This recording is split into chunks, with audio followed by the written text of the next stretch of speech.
Hello everyone, Lurgs here, and today how to tie a perfect Windsor knot on your tie, and I'll show you how to do this in point of view, so it'll be nice and easy to follow along with me. Put the tie around your neck. You want the short side on the right hand side, put the longer one over the top, tuck it over and then back through the hole. Pull that down slightly, then come over from the right hand side and round, then tuck up through the middle again, all the time keeping this nice and loose.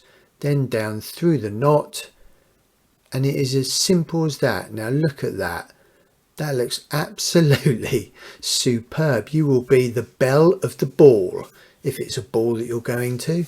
Every girl deserves to be taken to a ball.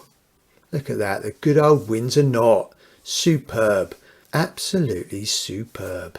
Now I'm doing a good old Windsor knot on this stripy tie because I'm going to a fancy dress party as Shaun Edwards from Shaun of the Dead. Oh. Yeah.